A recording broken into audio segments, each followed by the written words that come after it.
I'm so fascinated by the abyss inside of a coach's head that is obviously filling up with plans and plotting for the season ahead, and you don't know where it's going to swing and maneuver the season, but you think you need Hunt for something. He's going to plug some hole. He's going to bring experience and all of that. But you know that resolutely in your mind. Yeah, well, when I was talking with Hunty early, I mean, I probably pitched to him, I'd probably play him at hooker. And then we had to sort of turn a little bit left and right because of the situation we ended up in, and he ended up playing the halves with Adam. So that was early days. And we obviously got off to a pretty decent start against the Roosters, and the Raiders definitely reminded me about we're back to the NRL again when they punched us in the nose in round 2. So how was that for you? Yeah, it was. It reminded me about what the NRL is. It's a journey, and it's an art form to be able to get up for every single game and get your players up and manage the external, but also have the heads down, focused on what you're doing at that present moment. So that was a good lesson for me, I guess. Being away with Origin and going through that experience, it was a bit of a reminder. So and then having someone like Hunty throughout the season with his experience, he got better and better as the year went on. I think he sort of came back and probably tried to work out where he fitted in with a number of the players that we have and big characters. And but as we got to the business end, you saw a real dial turn up, and he was special through the back end. We'll come to that in a second, but that start half of the season, there was a fair bit of criticism about the showboating nature of the side and not quite able to execute.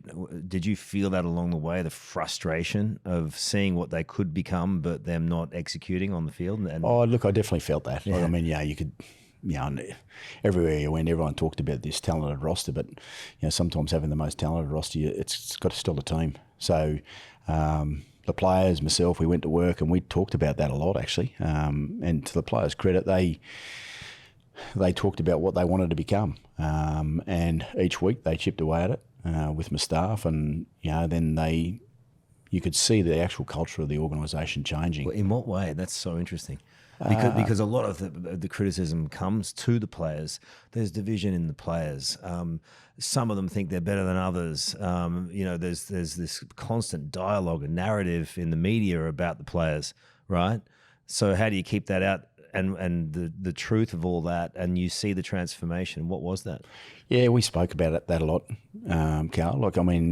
There's obviously the perceptions that are built out wide, and when you get to know a person, that's when you find out about the true person. And I did a lot of one-on-ones with players. I love just sitting down talking and just finding out about who they are, because there's certain things that are put out there, the narratives that are completely different to what you might think someone would be when you get to meet them. So I've always sort of a bit of a blank sheet when I first start, because until you actually get to know someone, you shouldn't form an opinion. And people understand. I understand that the world is all about what goes on around the team, but when you get to know the players, they're great human beings. Like we were just out at the country up at Toowoomba and Gatton, and there's thousands of kids there, and all the players patiently just walked around with the kids and signed autographs. So that, to me, they understand the significance that they play in young kids' lives, or even sometimes adults, because that's what people go to work for every week, just to go and play the footy, watch footy. I don't think people quite get to, if they haven't been out there. I spent a lot of time in the country growing up in Cairns, what rugby league really means to you. And I think for a lot of times the players, if they've just been in the city, anyone who's just been in the city doesn't get that. And I think that's so smart of you to take them out, to have them touch, feel, breathe the country air and what it means for people. And did that lead to a transformation in the players, do you think? I think so. Country people, they're great. She's tough living out there at times, and and it's tough in the city as well. But it's just different, a different upbringing, I guess, of what you see over time. And I've got quite a number of country kids that are in the team. So they're pretty grounded. Corey Pakes, from Toowoomba.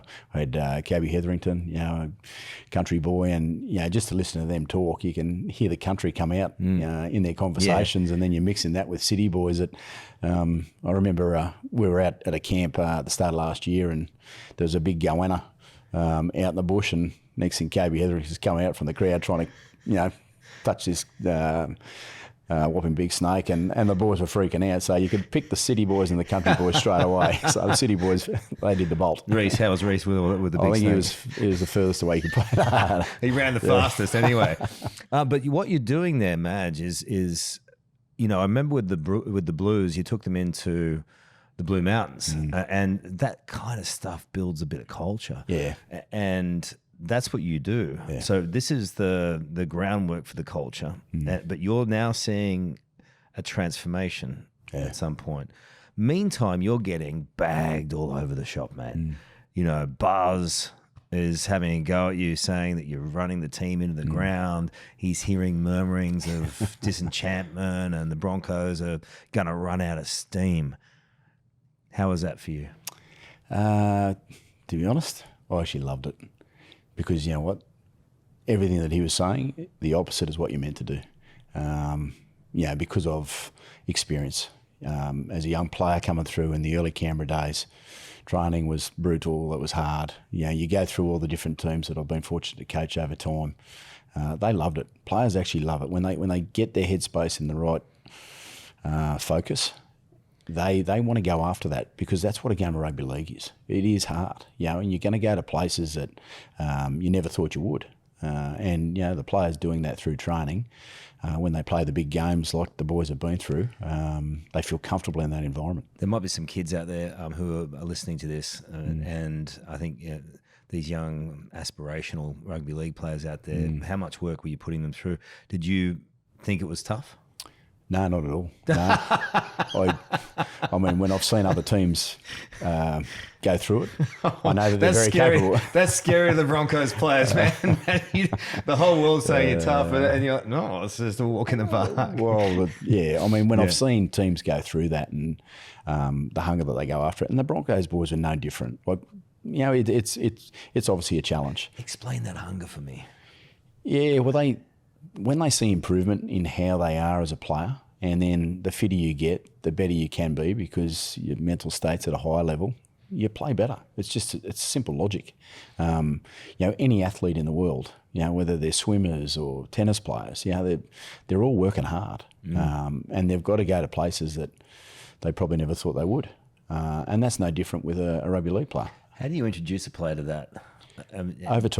Over time, or sometimes the hard way, which you just throw them in the deep end and let them find out where they're at. But you then I've got a very good staff, very smart staff around me, and we're managing loads and understanding where people are at, and it's great with the data that you have now, is that you can actually show players getting better, and they become very competitive inside what they do. So that pushes then. Is that a delicate thing? Pushing a player to a place they've never gone before, and seeing who lifts and who doesn't, and definitely, yep. Some go there a bit quicker than others, but again, that's knowing your player. And there's so much that goes on and around a player, and it's not so much just sometimes trying to get fit. It's where do I fit the team? Am I going to get paid?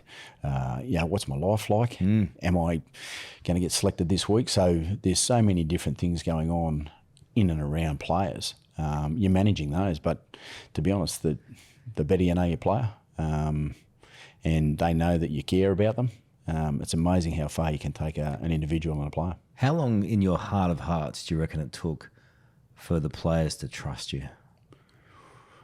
Did you see it in their eyes? That's a really good question, Cal, because everyone's different depending on what they are going through.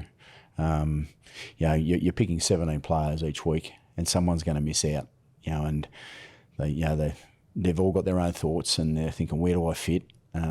But as you keep talking to them and keep growing them and improving their game, I think that's something there that a young man or a young player, or even young girls, if you can show someone how they're going to get better, I think that's something that is the fun part of coaching, where the other stuff then becomes quite irrelevant, because they know if they keep improving, they're a chance of getting to where they want to get to. And that's something there that I enjoy coaching, and so do my assistants.